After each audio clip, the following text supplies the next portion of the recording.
So, say we want to write down a system of three equilibrium equations in terms of the three problem unknowns, theta c, theta d, and theta e. At a point A, our rotation, so theta A is 0, and at B, theta B is also going to be 0. Now look at F. There is no rotation at F, so no theta F, because it's not a node or anything, it's a cantilever. And we can actually get rid of this cantilever if we take into consideration any forces or moments it has on the rest of our structure. So let's see what we have.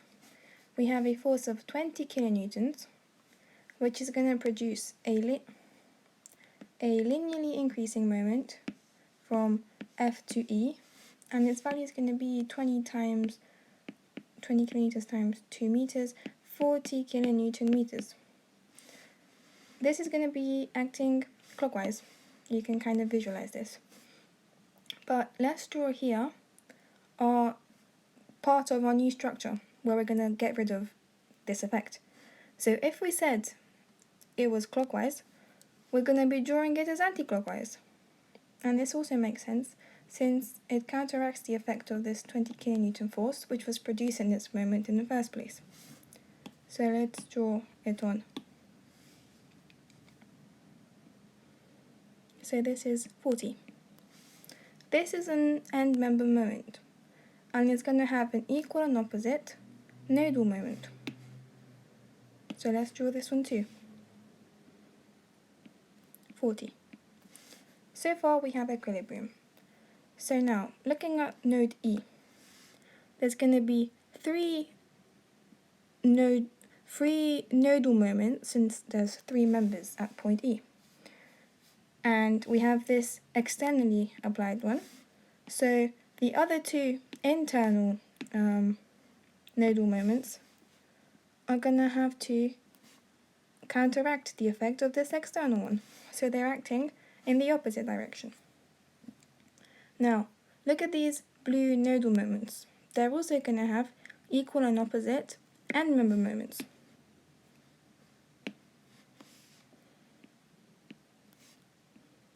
And you can see these ones, they're clockwise. And we can verify this by looking at our theta e values. You can see usually we're going to assume positive rotation clockwise.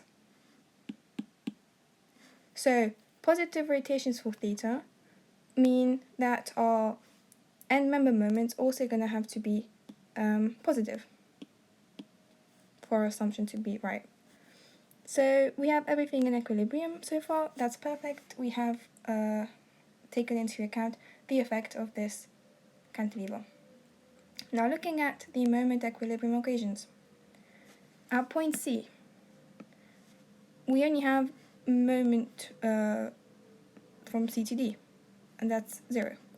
At point D, we have moment DC plus moment DE plus moment DA equals 0.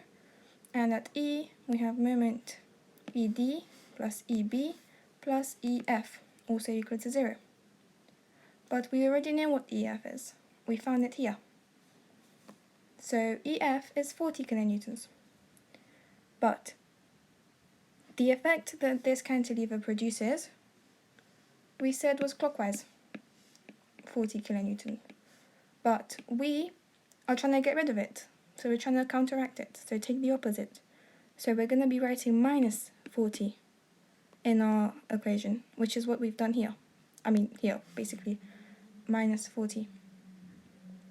So instead of plus MEF, we're going to have minus 40 in our moment equilibrium equation.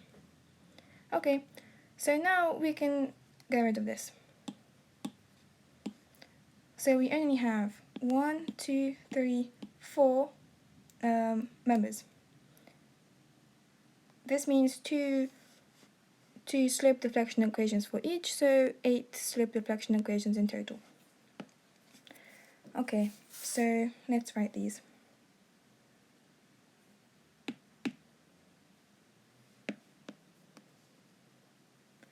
So from member CD, we have 2 times EI. In this case, our EI is 2EI. 2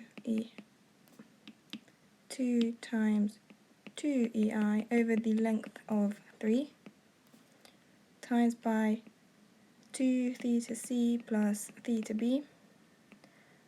Usually inside these brackets, we would have also had to take into account 3 over L, but our value is 0. There's no displacement anywhere in this structure. But what we do have acting between C and D is a point load of 30 kilonewtons.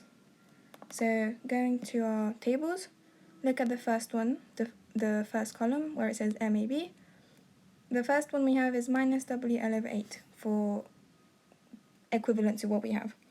So looking from left to right, so A to B, negative WL over L,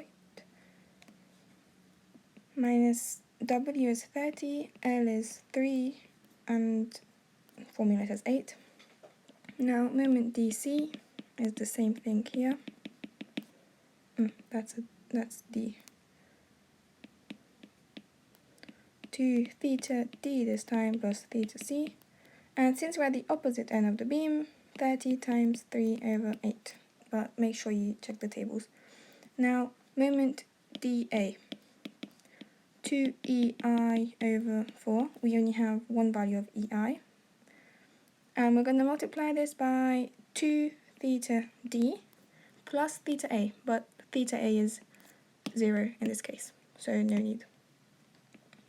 MAD is going to be same thing, plus times by 2 theta A, which is 0, plus theta D. Moment DE, 2 times theta I, which in this case is 2EI, 2 theta I, look at the pink writing, but divided by your length of 8, and then 2 theta D plus theta E. And we also have acting a uniform UDL, uniformly distributed load, 20 kilonewtons. So go back to the tables. Once again, we're looking from left to right, so from A to B. And we're going to be using minus WL squared over 12. Which in our case, minus W is 20 times length of 8 over 12. The opposite goes for MED, since we're at the opposite end of the thing. 2 theta E plus theta D plus 20 times 8 squared over 12. And the last two are MEB,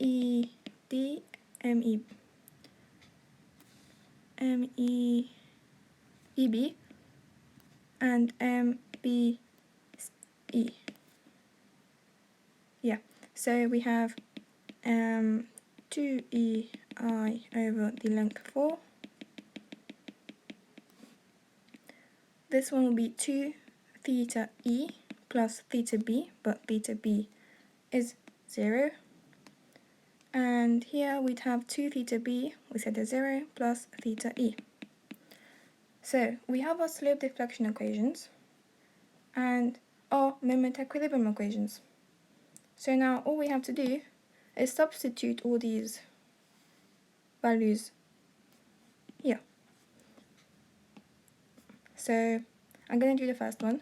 So at point C, moment CD is 0. So I'm going to write this as equal to 0.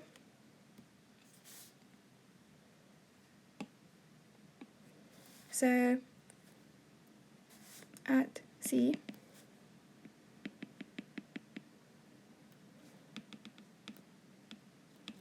it was 2 times 2EI.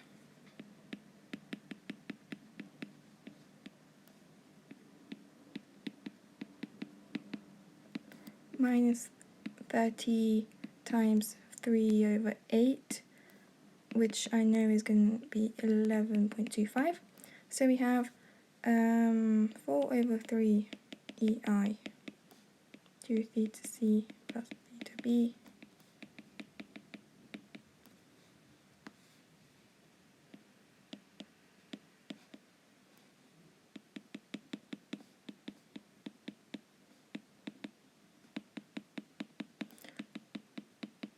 Now, the final form of this equation, which is the form we're looking for it to be in, is 8 over 3 theta c plus 4 over 3 theta b equals 11.25 over EI.